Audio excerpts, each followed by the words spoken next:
செங்கல்பட்டு மாவட்டம் திருக்கழுக்குன்றம் அடுத்த குழிப்பாந்தண்டலம் ஏரியில் இருந்து மணல் எடுப்பதற்கு எதிர்ப்பு தெரிவித்து பொதுமக்கள் சாலை மறியல் போராட்டத்தில் ஈடுபட்டனர். திருக்கழுக்குன்றம் வட்டார ஊராட்சி கட்டுப்பாட்டில் உள்ள ஏரியில் கிழக்கு கடற்கரை சாலை விரிவாக்க பணிக்காக மணல் எடுத்துச் செல்ல செங்கல்பட்டு ஆட்சியர் அனுமதி வழங்கியதாக கூறப்படுகிறது. ஆனால் தங்கள் கிராமத்தின் ஏரியில் இருந்து மண் எடுப்பதற்கு எதிர்ப்பு தெரிவித்து 100க்கும் மேற்பட்டோர் சாலை மறியலில் ஈடுபட்ட நிலையில் காவல்துறையினர் அனைவரையும் குண்டுக்கட்டாக கைது செய்தனர். பள்ளி மாணவ மாணவிகளுக்கு தனி அரசு பேருந்து கோரி முதலமைச்சர் விஜய்க்கு திருச்செந்தூர் செந்திலாண்டவர் அரசு ஆண்கள் மேல்நிலைப் பள்ளியில் 6ஆம் வகுப்பு படிக்கும் மாணவர் கடிதம் எழுதியுள்ளார். முதலமைச்சர் விஜய் மாமா அவர்களுக்கு என தொடங்கியுள்ள கடிதத்தில் கடுமையான கூட்ட நெரிசலில் பயணிக்க வேண்டியிருப்பதாக தெரிவித்துள்ளதோடு பள்ளி நேரத்தில் போதிய அரசு பேருந்துகளை இயக்க நடவடிக்கை எடுக்கவும் மாணவர் கோரிக்கை விடுத்துள்ளார். தாவேக அரசின் தேர்தல் வாக்குறுதியான விவசாயிகளின் அனைத்து விவசாய கடன்களையும் தள்ளுபடி செய்ய வலியுறுத்தி தஞ்சை மாவட்டம் திருக்கோடி காவல் கிராமத்தில் விவசாயிகள் ஆர்ப்பாட்டத்தில் ஈடுபட்டனர். சுற்றுவட்டாரத்தைச் சேர்ந்த 200க்கும் மேற்பட்ட விவசாயிகள் ஆர்ப்பாட்டத்தில் கலந்து கொண்ட நிலையில் உடனடியாக வேளாண் கடன்களை அரசு தள்ளுபடி செய்யாவிடில் அனைத்து விவசாயிகளையும் ஒன்று திரட்டி தலைமைச் செயலகத்தை முற்றுகையிட்டு போராட்டம் நடத்துவோம் என விவசாயிகள் எச்சரித்துள்ளனர். இதை கோரிக்கை நிறைவேற்றலாம் எதிர்கொண்டு சட்டமன்றம் கூடுது. இந்த மாதம் 19 கூடுறாங்க. அதில் முழுமையாக அறிவிப்பாரு நாங்கள் எதிர்பார்க்குறோம். முதல்வர் இதுக்குள்ள நடவடிக்கை எடுப்பாருன்னு நாங்கள் எதிர்பார்க்குறோம். அப்படி எடுக்காத பட்சத்தில் மேற்கொண்டு நாங்கள் தலைநகர் சென்னையை நோக்கி கோட்டை முற்றுகை இடலான்னு ஒரு கோட்டையை நோக்கி முற்றுகை அனைத்து விவசாயிகளும் நாங்கள் வாகனங்களில் வர்றதா ஒரு ஐடியா வச்சிருக்கிறோம். அதுக்கு எல்லா விவசாயிகளும் ஒத்துழைப்பாங்க. இது நாங்கள் இந்த 4 ஊரோட நிற்க போகிறதில்லை. இந்த மாவட்டம் ஃபுல்லாகவே இது தொடரும். ஆகவே அரசு எங்களை மேற்கொண்டு இந்த போராட்டத்துக்கு தள்ளாம இதுக்கு ஒரு உடனடி தீர்வா உடனடியா அனைத்து விவசாயிகளுடைய கடனையும் தள்ளுபடி பண்ணணும். இதுதான் எங்களுடைய ஏகோபித்த ஒரே ஒரு கோரிக்கை. தருமபுரி மாவட்டம் காரிமங்கலம் அருகே தனியார் பேருந்து ஒன்று நிலை தடுமாறி பள்ளத்தில் கவிழ்ந்த விபத்தில் 16 பயணிகள் காயமடைந்தனர். கிருஷ்ணகிரியில் இருந்து தருமபுரி நோக்கி சென்று கொண்டிருந்த குமரவேல் என்ற தனியார் பேருந்து திடீரென நிலை தடுமாறி நெடுஞ்சாலையின் இடதுபுறம் இருந்த பள்ளத்தில் கவிழ்ந்து விபத்துக்குள்ளானது. விபத்து காரணமாக அப்பகுதியில் சிறிது நேரம் போக்குவரத்து பாதிப்பு ஏற்பட்ட நிலையில் வழக்கு பதிந்து காவல்துறை விசாரணை மேற்கொண்டுள்ளனர். ஈரோடு மாவட்டம் அந்தியூர் அருகே உள்ள கோனாரிப்பட்டி பிரிவில் உள்ள அரசு டாஸ்மாக் கடையால் பெண்கள் மற்றும் மாணவிகளுக்கு பாதுகாப்பு இல்லை என கூறி 50க்கும் மேற்பட்ட பெண்கள் கடையை முற்றுகையிட்டு போராட்டத்தில் ஈடுபட்டனர். அவ்வழியாக செல்லும் போது மது பிரியர்களின் தொல்லையால் கடும் அவதியடைவதாக தெரிவிக்கும் பொதுமக்கள் உடனடியாக டாஸ்மாக் கடையை அப்புறப்படுத்த வலியுறுத்தினர். அவர்களுடன் போலீசார் சமரச பேச்சுவார்த்தை நடத்தியதை அடுத்து போராட்டம் கைவிடப்பட்டது. திண்டுக்கல் மாவட்டம் கொடைக்கானல் மற்றும் அதன் சுற்றுவட்டார பகுதிகளில் அதிக பனிமூட்டத்துடன் கூடிய மிதமான சாரல் மழை பெய்தது. இதன் காரணமாக வத்தலகுண்டு பழனி சாலையில் சென்ற வாகன ஓட்டிகள் கடும் சிரமம் அடைந்தனர். இதனிடையே நட்சத்திர ஏரியில் படகு சவாரி செய்து சுற்றுலா பயணிகள் மகிழ்ந்தனர்.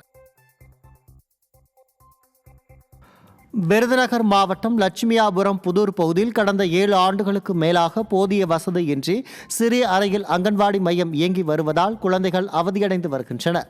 புதிய அங்கன்வாடி கட்டடம் கடந்த சில ஆண்டுகளாக கிடப்பில் போடப்பட்டுள்ள நிலையில் அரசு பணம் வீணாவதற்கு முன் பணிகளை முடித்து உடனடியாக பயன்பாட்டிற்கு கொண்டு வர வேண்டும் என பொதுமக்கள் மாவட்ட நிர்வாகத்திற்கு கோரிக்கை வைத்துள்ளனர்.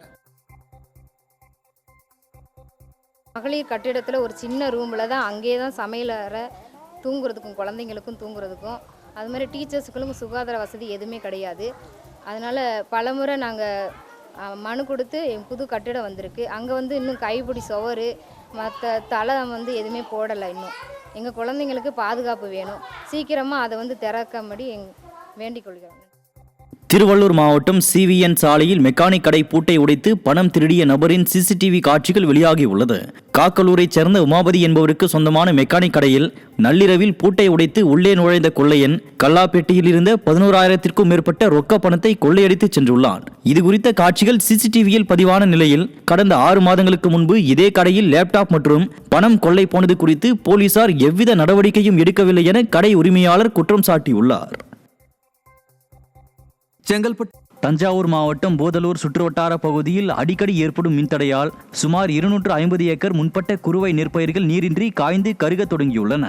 ஏக்கருக்கு 40,000 ரூபாய் வரை செலவு செய்துள்ள நிலையில் 40 நாட்களேயான இளம் பயிர்கள் வாடி விளைநிலங்கள் வெடித்துள்ளதாக விவசாயிகள் வேதனை தெரிவித்துள்ளனர். எனவே சேதமடைந்த பயிர்களுக்கு அரசு உரிய இழப்பீடு வழங்க வேண்டும் என விவசாயிகள் கோரிக்கை வைத்துள்ளனர். அது அடுத்த ஊர்லேருந்து கரண்ட் வர்றதுனால எங்களுக்கு சரியான முறை கரண்ட் கொடுக்க முடியல. அவங்களால பீஸ் போனாலும் 10 கிலோமீட்டர் சுற்றி போய் பீஸ் போட வேண்டியதாக இருக்குது.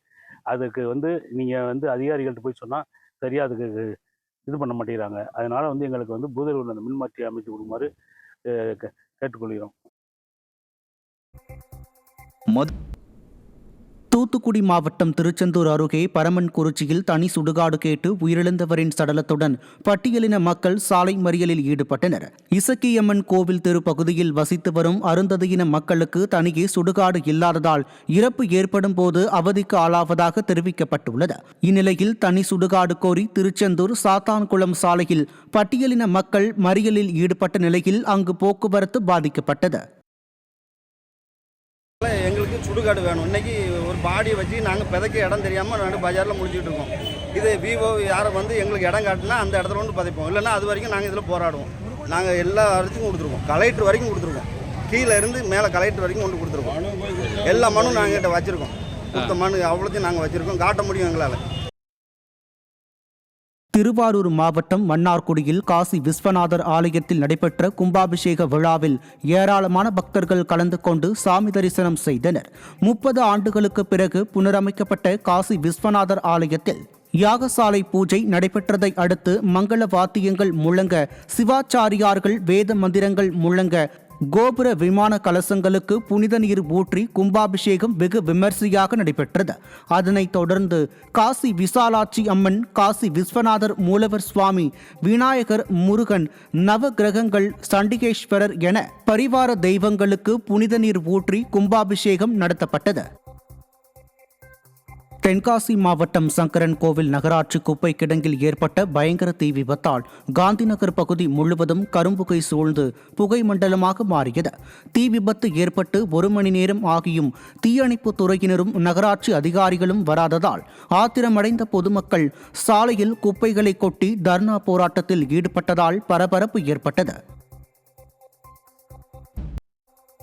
மதுரை மாவட்டம் அலங்காநல்லூர் தேசிய கூட்டுறவு சர்க்கரை ஆலையை மீண்டும் திறக்க கோரி அமைச்சர்களை சந்தித்து கரும்பு விவசாயிகள் சங்கத்தினர் மனு அளித்தனர். கடந்த 8 ஆண்டுகளாக ஆலை மூடப்பட்டதால் 5 லட்சம் மக்களின் வாழ்வாதாரம் பாதிக்கப்பட்டுள்ளதாக செய்தியாளர்களிடம் பேசிய ஒருங்கிணைப்பாளர் முருகன் தெரிவித்தார்.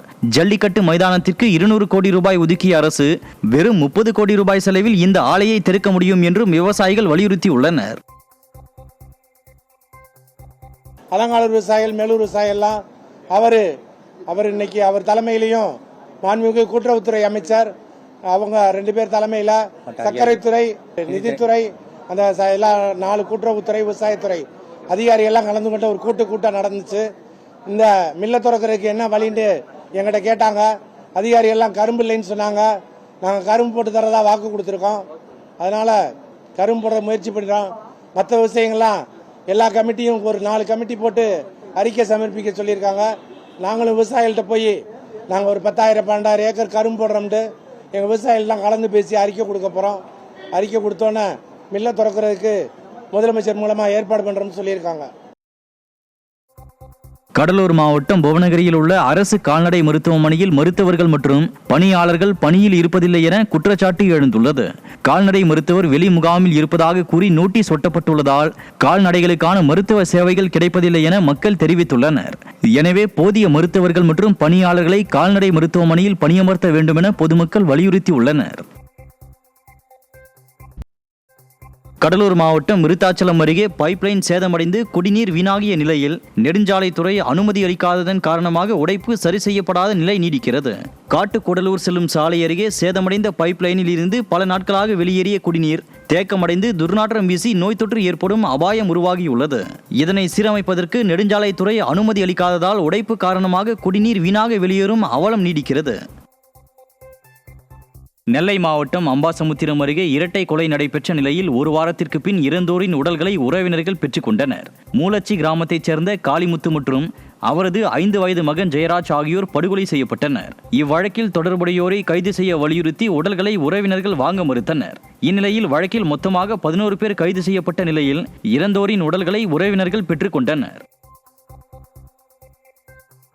சென்னை மணலி அருகே செட்டிமேடு பகுதியில் முறையாக குடிநீர் வழங்கப்படாததை கண்டித்து காலி குடங்களுடன் பொதுமக்கள் சாலை மறியலில் ஈடுபட்டனர். செட்டிமேடு பகுதியில் கடந்த 1 மாத காலமாக சரிவர குடிநீர் வழங்கப்படவில்லை என்ற குற்றச்சாட்டு உள்ளது. இதனை கண்டித்து சாலை மறியல் நடைபெற்ற நிலையில் சமாதானம் பேச வந்த அதிகாரிகளுடன் பொதுமக்கள் வாக்குவாதத்தில் ஈடுபட்டனர்.